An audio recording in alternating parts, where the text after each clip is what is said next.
आज जे काही माझ्यासोबत झालं, मी राजकीय जीवनात आहे, मी ते कधीही स्वीकारेल. चांगलं स्वीकारेल, वाईट स्वीकारेल, टीका स्वीकारेल, शिव्या स्वीकारेल.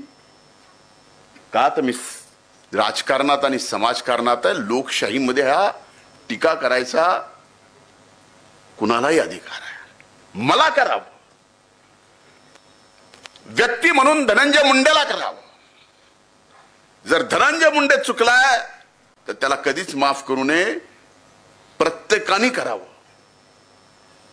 पण तो विषय फक्त धनंजय मुंडेपर्यंत असावा, धनंजय मुंडेच्या जातीपर्यंत, धनंजय मुंडेच्या जिल्ह्यापर्यंत, धनंजय मुंडेच्या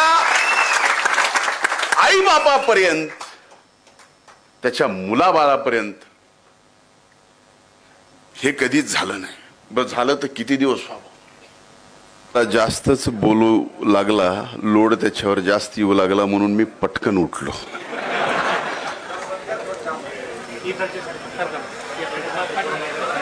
समस्त वंजारी समाज आणि महाराष्ट्र, जरा थांबा, इथंच दम निघत नाही, जरा थांबा. आत्ता तर गाडी स्टार्ट झाली. समस्त वंजारी समाज महाराष्ट्र राज्य आयोजित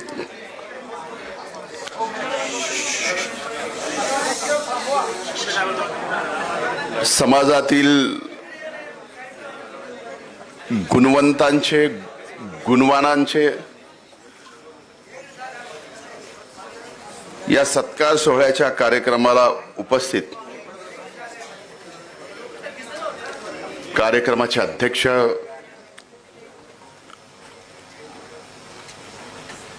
आदरणीय पद्मश्री डॉक्टर तात्यारावजी लहाने साहेब,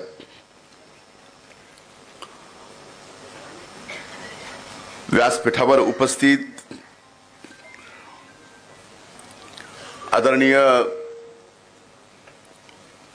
सुमंतरावजी भांगे साहेब, सन्माननीय दिलीपरावजी ढोले साहेब,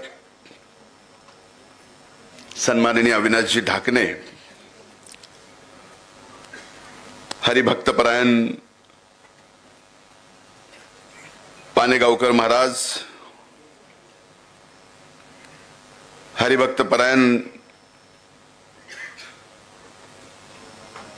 सानप आई साहेब,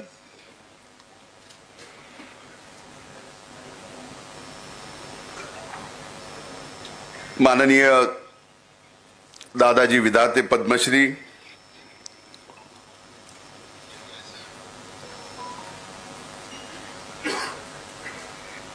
ज्यांनी आत्ताच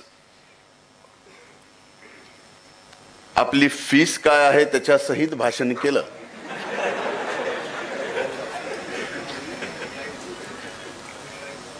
सन्माननीय कांगणे गुरुजी, ज्यांचा आज इथे सत्कार झाला, सन्माननीय राहुलजी केंद्रे, राजेंद्रजी घुगे, प्रदीपरावजी करपे, अशोक महाराज, विनोदजी वाघ,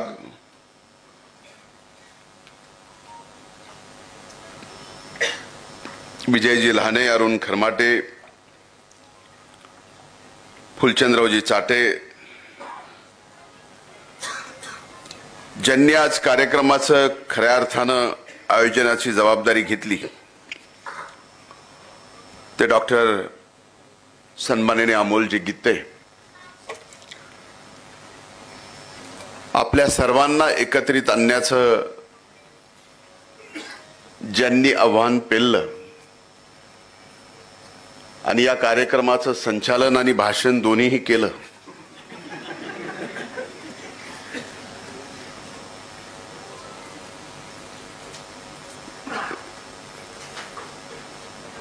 मी प्रेमाने त्याला ऑल पार्टी हुरियत कॉन्फरन्सचा नेता म्हणतो.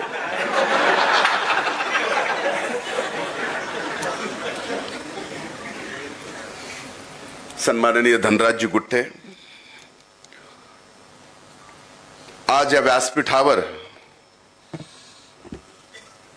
समस्त समाजाच्या वतीनं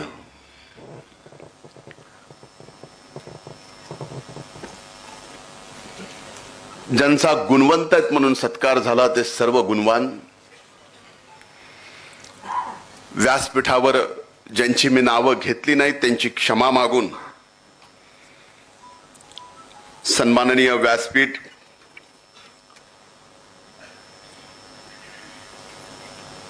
खरं तर आज काय बोलावं हा माझ्या समोर प्रश्न आहे. तसा प्रश्न मला कधीच पडलेला नाही, कारण जीवनामध्ये पहिल्यांदा आत्तापर्यंतच्या राजकीय प्रवासात समाजाने मला समाजातील गुणवंताचा सत्कार करण्यासाठी पहिल्यांदा बोलवलं.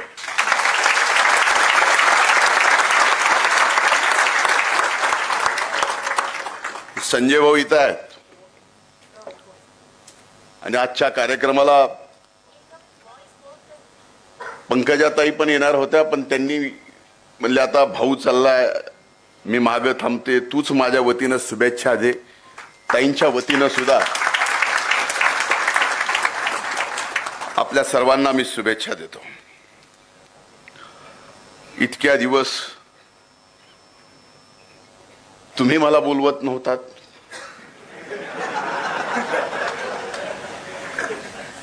म्हणून मला येता येत नव्हतं. आता एकाएक तुम्ही बोलवालात, मी आलोय, याला म्हणतात संघर्ष. मी आतलं सांगत नाही.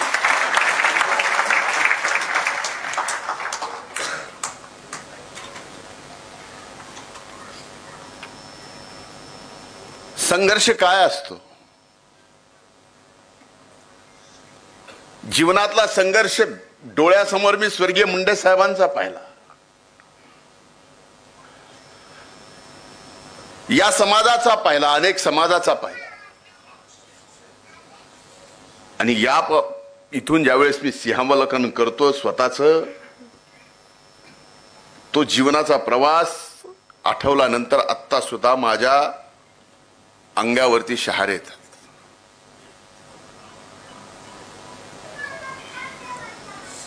आज या सकळ समाजाच्या वतीनं समाजातील गुणवंताचा सत्कार माझ्या हाताने होतोय. माईच्या त्या समाजाने मला किती शिव्या दिल्यात हे मला माहिती आहे.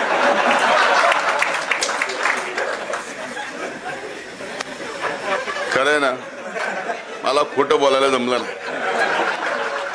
मी जे बोलतो इथं इथं आणि इथलं सिंक्रोनाइज झाल्याशिवाय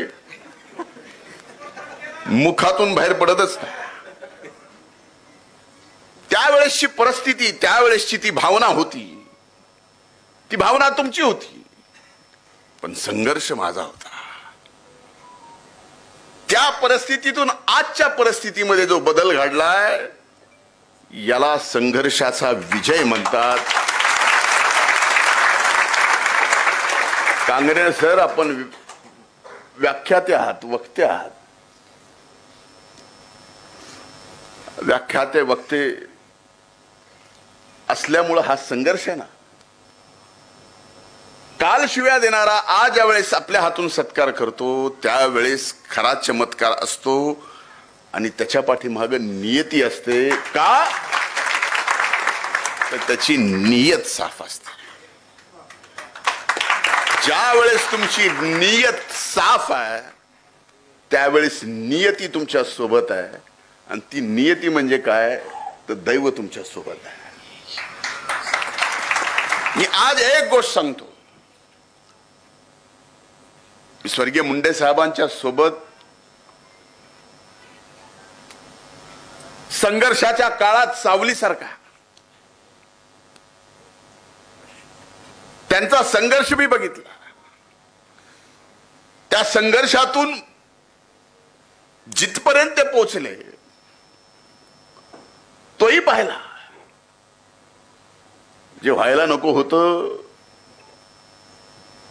आईसाहेब आपण म्हणलात ते झालं. पण कधी कधी वाटतं की साहेबांची सुद्धा एवढी दूरदृष्टी होती की त्यावेळेस मला जर बाजूला केलं नसतं ते एका मंत्रिमंडळात बहीण आणि भाऊ मंत्री झाले नसते.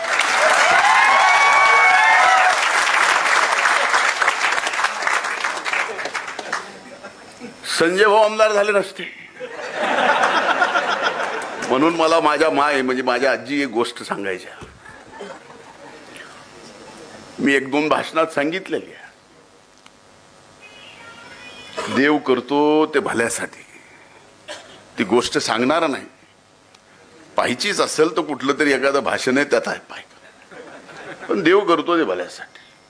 आज जे काही माझ्यासोबत झालं,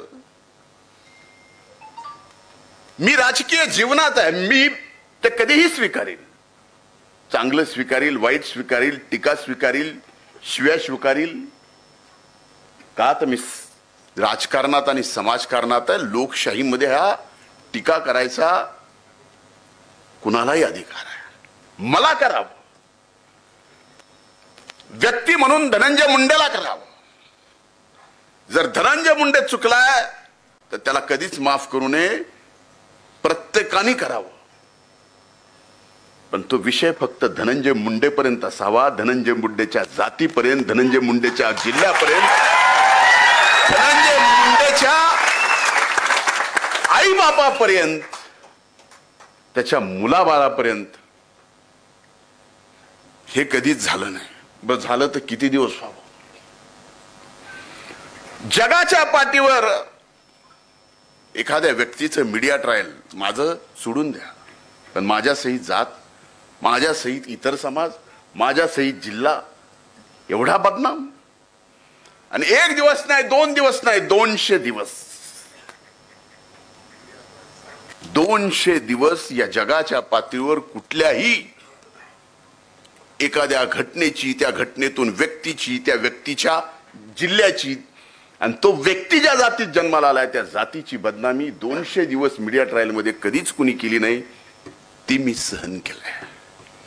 आणि त्या 200 दिवसात 2दा मरता मरता वाचलोय तुमच्या सगळ्यांच्या आशीर्वादामुळं. ही गोष्ट फक्त डॉक्टर लहाने साहेबांना माहिती, दुसरं कुणालाही माहित नाही.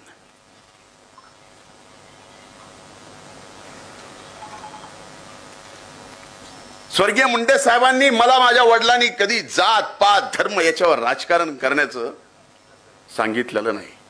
आजही समाजाच्या समोर बोलतोय, जात पात धर्म मी जोपर्यंत समाजकारणात आहे, राजकारणात आहे, मला करता येणार नाही. तो अधिकार मला दिलेला नाही. कारण ज्या वेळेस तुम्ही नेतृत्व म्हणून उभं राहता त्यावेळेस तुम्ही एका समाजाचे नसता, तर सर्व जाती धर्मातले असता. पण ज्या समाजात जन्माला आला त्याचा अभिमान मात्र असावा लागतो, ते नक्कीच. आणि गरज काय, एक फोन लावला की काम होतो. पूर्वी लावावं लागायचं, बोलवावं लागायचं. इथं बरेच जण आलेत, सर्व क्षेत्रातले आलेत, प्रत्येक ठिकाणी अडीअडचणी येते. आणि त्या अडीअडचणीच्या काळात ज्याला अडचण येते त्याला त्यावेळेस धनंजय मुंडेचा फोन नंबर आठवतो. याच्यासारखं देवानी मला तरी काय द्यावं, असल्या मंत्रिपदाला ह्याला काय चाटायचं. अडचणीच्या काळात देव आठवतो, त्याच्या अगोदर आपल्यासारखं आठवतोय, हे साधं नाही. ह्या सगळ्या परिस्थितीत आज आपल्या समोर मला एवढंच सांगायचं आहे की हो, या समाजातून अनेक मान्यवर नेते झाले, वेगवेगळ्या पक्षात झाले, वेगवेगळी विचारधारा होती. ती भविष्यातही असावी नसावी ज्यांनी त्यांनी ठरवावं, त्याच्यासाठी माझा कुठलाही आग्रह नाही. कारण आपण कधीही संकुचित मनानं आपल्या सगळ्यांनी काम केलेलं नाही. नाही तर उद्या, आजकाल असं चाललंय, वाईट वाटतं माझ्यासारख्याला, की प्रत्येक महापुरुष जो ज्या जातीत जन्माला आला तो महापुरुष त्या जातीतच आपण बांधून ठेवला, त्याच्या बाहेर जाऊ दिलं नाही. आपल्या जातीचा इतिहास 160च्या स्पीडनं समृद्धीवर धर्मराजने सांगितला. मला वाटत होतं जरा हळू स्पीडनं सांगावं, पण स्पीड त्याची जास्तच आहे. लहानपणापासून त्याला मिशा न फुटताना सुद्धा राजकारण करताना मी पाहिलंय, म्हणून मला अधिकार आहे. बरोबर.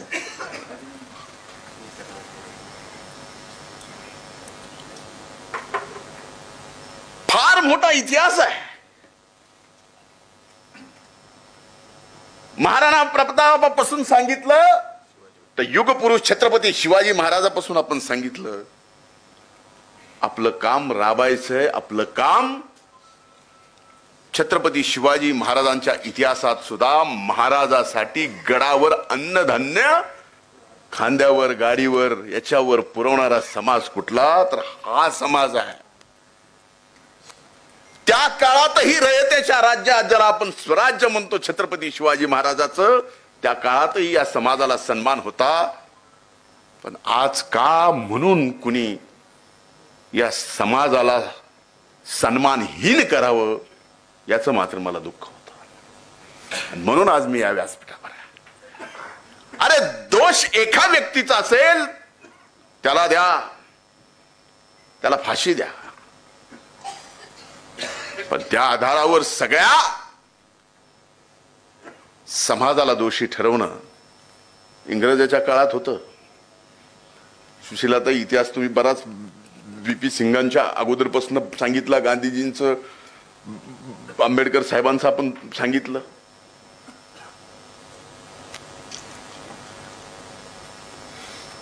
तसे अनेक संदर्भ आहेत, आपल्याला माहिती आहे.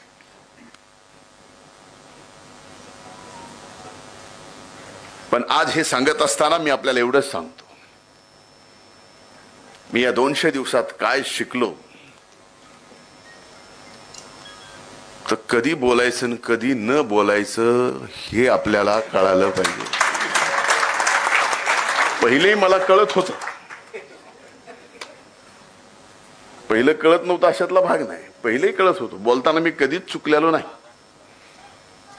कुठला चॅनलवाला बोलताना धनंजय मुंडेची जीभ घसरली, हा मधल्या काळात अर्धांग वायुयानाने घसरली ती वेगळी, भाषणात घसरली असं इतिहासात माझ्या कधीच नाही. आज आपण इथं उपस्थित सर्वजण जवळजवळ सदन आहेत. आपल्यापैकी इथं आलेल्या 90% माणूस इन्कम टॅक्स भरणार आहे, 10% नाही. मान्य करता? पण इथं नाही. आणि आज ऊसाच्या फळावर ऊस सोडतोय तो 80% समाज आज तिथं आहे. आणि खरी आपल्या सुबत्तेची गरज, त्यांना जीवन जगण्यासाठी थोडी बहुत आधार आपण सर्वांनी करण्याची गरज आम्ही तर रोजच करतोय. आमच्या वडिलांनी सांगितलंय, इकडलं इकडं कळू द्यायचं नाही आणि इकडलं इकडं कळू द्यायचं नाही. वारकरी संप्रदायातील महंत तिथं बसलेले आहेत, ते सांगते चांगलं केलेलं डाव्या हाताने उजव्या हाताला कळू द्यायचं नसतं.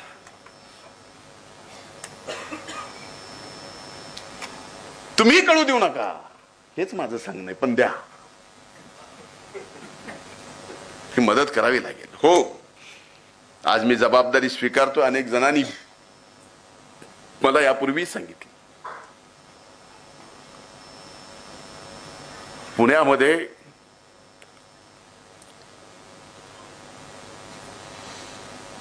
महंत नामदेव शास्त्री बाबांनी मला सांगितलं की पुण्यात एक जागा तू बघ, तिथं UPSC आणि MPSCच्या मुलांसाठी मोफत हॉस्टेल. पुणे आणि संभाजीनगर येणाऱ्या वर्षात जागा उपलब्ध करून, मागून नाही, मागून नाही, हक्काची. आपल्या गुणवत्तेवर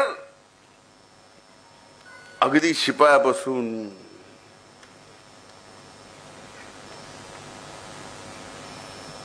आता बघा योगायोग कसा असतो. म्हणजे मी मंत्री, आणि माझे प्रधान सचिव भांगे साहेब. मला उदाहरण द्यायचं आहे. अनेक माध्यम इथं आहेत. ताई तुम्ही बोललात, पण ज्या वेळेस कुणबींचा GR काढायचा होता मी त्या समर्थनात होतो. भांगे साहेब ते GR ड्राफ्ट करत होते. मराठा समाजाला जास्तीत जास्त आरक्षण मिळावं याचा ड्राफ्ट, आज अभिमान वाटतो सांगायला, सचिव म्हणून भांगे साहेबांनी केला. आणि त्या समितीचे तुम्ही अध्यक्ष सुद्धा होतात भांगे साहेब.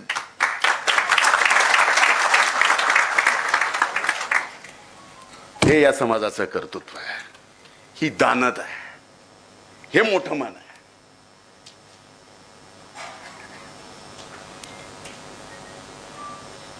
पण आज ह्या सगळ्या परिस्थितीत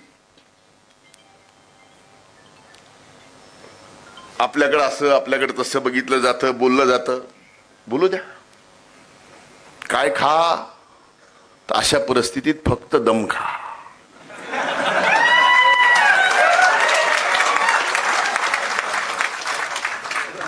म्हणून मला आज एवढंच सांगायचंय, समाजाने हे लक्षात ठेवा, हे व्यक्तिगत नाही. आज तर शेरोशायरी कुणी केली मला आठवत नाही, पण समाजाला मला एवढंच सांगायचं आहे, आपल्या सर्वांना, झुक झुक कर सीधा खड़ा हूं मैं, झुक झुक कर सीधा खड़ा हूं मैं, अब झुकने का शौक नहीं. झुक झुक कर खड़ा हुआ हूं मैं, अब झुकने का शौक नहीं, अपने ही हाथों से स्वयं बना. आज सर्व गुणवंत आपण जे आहेत, ज्यांचा सत्कार केलाय, जे इथं आहेत, ज्यांचा सत्कार नाही झाला, आपल्या आपल्या आयुष्यामध्ये जे गुणवंत आहेत त्यांनी ऐकावं, अपने ही हाथों से स्वयं बना, अब तुमसे मिटने का खौफ नहीं.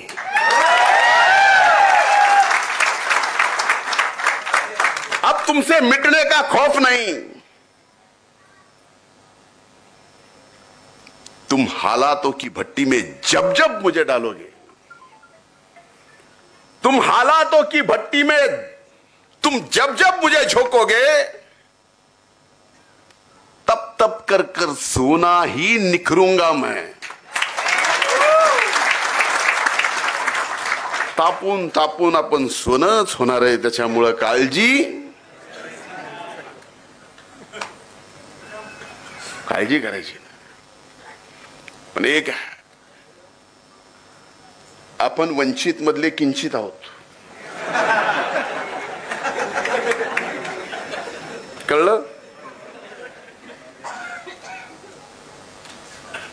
आणि वंचित मधले किंचित असून एवढ्या एवढ्या मोठ्या मोठ्या पदावर जाताना बऱ्याच जणाला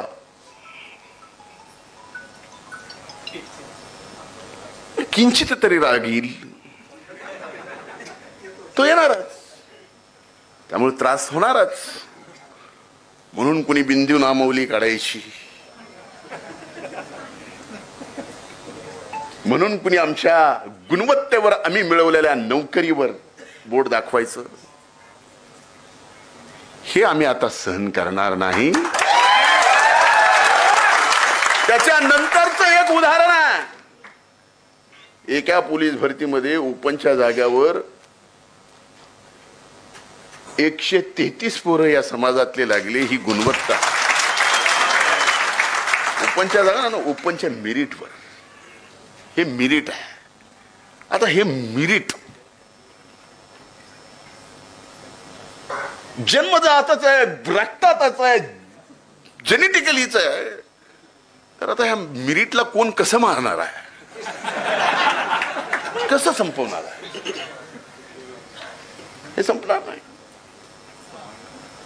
अरे राजकारणात तरी याचा नात्याचा, त्याचा नात्याचा, त्याचा नात्याचा आधार लागतो, त्यावेळेस राजकारणामध्ये माणूस मोठा होतो. पण आज आपण ज्यांचा गुणवंत म्हणून सत्कार केलाय, त्यांना त्यांच्या आई वडिलांचा आशीर्वाद असेल, दुसरा आधार नसेल, भगवंताची कृपा असेल, त्यांनी त्यांच्या स्वतःच्या ताकदीवर हे करून दाखवलं. ही त्यांची गुणवत्ता आहे. आपला कुणीही दोष करू द्या, तो दोष आपल्यात नाही, दोष करणाऱ्यात आहे. पण आपण मात्र कुणाचाही द्वेष करायचा नाही, ही हात जोडून कळकळीची आपल्याला विनंती आहे. रक्त गरम है,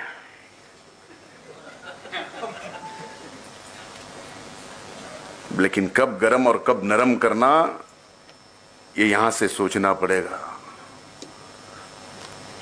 त्यावेळेस आपल्याला कळणार आहे. पण आज मला एका गोष्टीचा नक्कीच अभिमान वाटला की भले ये काळात मी ज्या जातीत जन्माला आलो त्या जातीतल्या असंख्य किंवा समूळ मला माझा द्वेष केला. पण ज्या काळात जीवनातलं सर्वात मोठं संकट आलं त्यावेळेस आपणच सर्व माझ्या खंबीरपणे पाठीमागे उभा राहिलात.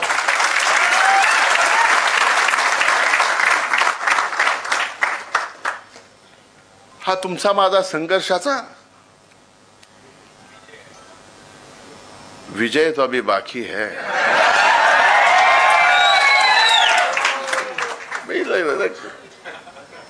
मी 200 दिवस शांत होतो का?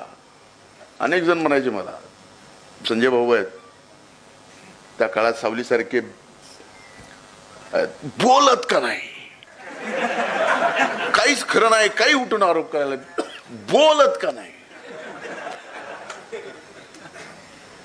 म्हणलं ज्याला ज्याला जे जे बोलायचंय ते बोलू द्या, मी बोलणार नाही. जे जे काढायचं काढू द्या, मी त्याच्यावर स्पष्टीकरण देणार नाही. मीडियावाले माझे मित्र सुद्धा मला म्हणले की हे काय चाललंय, तू का प्रतिक्रिया देत नाहीस. म्हणलं जी क्रिया मी केलेलीच नाही त्याची प्रतिक्रिया मी देत.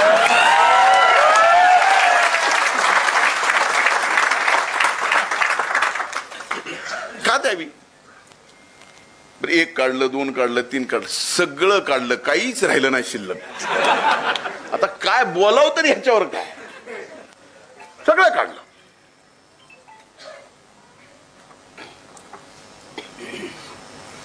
पण काढून काढून दम त्यांचा निघाला, पण मी मात्र हे सगळं का काढलं. कारण मी एका प्रतिक्रियेचं जर एक उत्तर दिलं असतं तर त्या उत्तरातून 1000 प्रश्न अनेकांना विचारायला झाली असती. म्हणून मी बोललो नाही, संयम ठेवला. आणि ज्यावेळेस नियत साफ असते, नियती तुमच्या सोबत असते. हे पुन्हा एकदा उदाहरण, माझ्यावर कृषी विभागाचा मंत्री असताना आरोप केले ना, मी ह्याव केलं, मी त्याव केलं, मी डबल, मी अरे मी नाही, गप होतो. नियतीनं, न्याय व्यवस्थेनं न्याय दिला. आणि ज्यांनी कटकारस्थान माझ्या विरोधात केलं त्याच्या विरोधातच लाख रुपये दंड. सत्य परेशान हो सकता है, पराजित नहीं.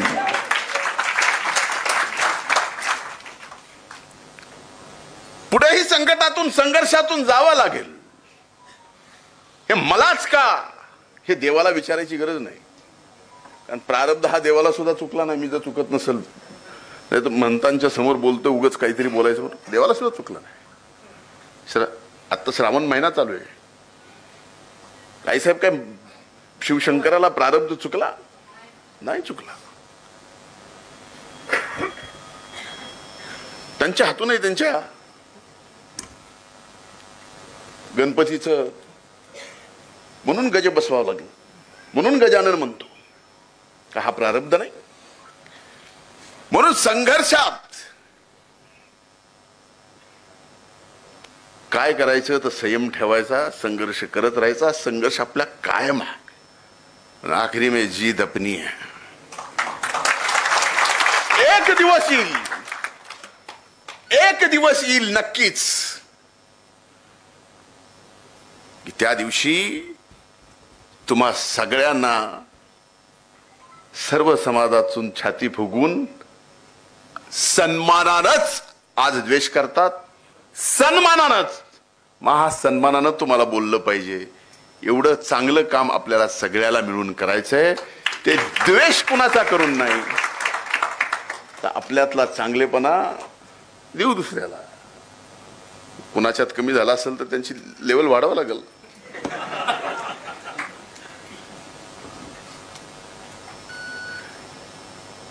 मला अनेक जण माझे मित्र म्हणले की तू गप्प राहिला. म्हणलो हो, आणि कदाचित मी गप्प राहिलो असतो तर मला जे आजारपण आलं ते आलं नसतं. कारण माझा स्वभाव व्यक्त होणं आहे. माझा स्वभाव जर व्यक्त होणं आहे, मी जर अव्यक्त झालो, 200 दिवस काहीच बोलत नाही, फक्त माझ्या विरोधात जे जे चाललंय, जे शिव्या शाप देत आहेत, घरादाराला देत आहेत, जातीला देत आहेत, जिल्ह्याला देत आहेत, मातीला देत आहेत, माझ्या परडीला देत, सगळ्याला गुमान सहन केलं, बोललो नाही म्हणून हे झालं. जर बोललो असतो तर हे झालं नसतं. त्या काळात आता संजय भाऊनी त्यांच्या मोबाईलवरून सांगितलं, म्हणजे त्या काळामध्ये मला 1-2 ओळी गुलजार साहेबांच्या आठवल्या कि नए सफर में खामोशी को अपनाया मैंने, नए सफर में खामोशी को अपनाया मैंने, क्योंकि बिना गलती के बहुत कुछ सुना है मैंने.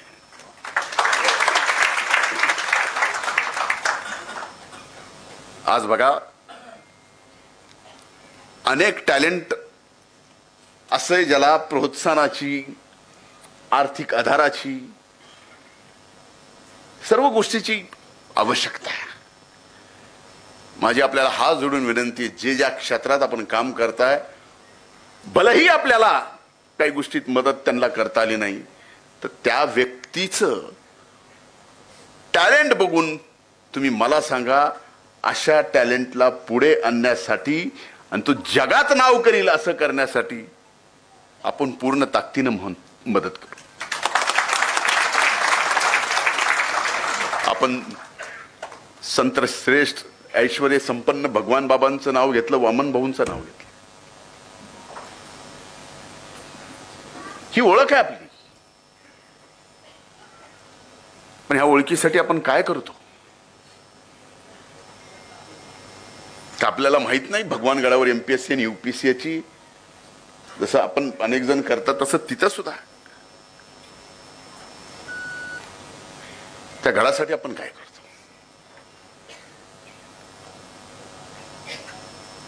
आपण शांत आहात. आजही तो गड, त्याचं महत्व, त्याचं ऐश्वर्य, तो असेल घेण्यात गड असेल, हे ऊसतोड मजुराच्या मनगटाच्या ताकदीवर त्यांनी जे कमवलंय त्याच्या रुपयातून उभा आहे. तुमच्या माझ्यात नाही. आहे का? लागलं असेल तुम्हाला, पण खरं आहे का नाही?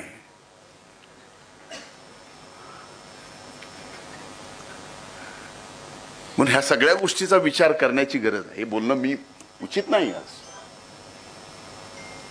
अनेक जण आहेत जे ह्या सगळ्या गोष्टीत उभं करतात. धनराजला मी बऱ्याचदा ह्याला सांगत होतो, आज सूट बूट मध्ये आलाय म्हणून जरा थोडस मिशा नव्हत्या, त्याला आज दाढीला डाय करावं लागते. हा प्रवास धनराज तुझा आणि माझा लहान नाही. आज पुढे आलास, पुढाकार घेऊन हे सगळं केलंस. आज ना उद्या ह्याच्याने धनू कधीच पुढे जाणार नाही. मायच्यान सांगतो, संकट कशी येतात. मी बालगंधर्वला विधानसभेच्या निवडणुकीत सगळ्या विद्यार्थ्यांच्या सोबत संवाद करायला उठलो. मी भाषणाला उठलो की एक घोषणा आली. DM बोलता लागली वाट, बहुत बड़ा हो रहा है क्या, बहुत खुलता है क्या. आणि त्याच दिवशी म्हणलं की ही घोषणा मला नीट करण्यासाठी का नीटकी करण्यासाठी आज कळालं. त्या दिवशी बोललेलो. अरे ह्या वाणीवर सुद्धा आणि माझ्यावर सुद्धा कांगणे साहेब सरस्वती मातेचीच कृपा आहे. आपला आणि लक्ष्मीचा संबंध तसा सहजासहजी नाही. जे आहे ते लोकांचं आहे, आपलं काहीच नाही. आपल्या घरावर तुळशी पात्र ठेवून चाललंय सगळं. जीवन पथ पर जो भी मिले ये भी सही वो भी सही असं म्हणल्यासारखं आहे. कराडताई आल्यात आमच्या डॉक्टर, त्यांना माहिती आहे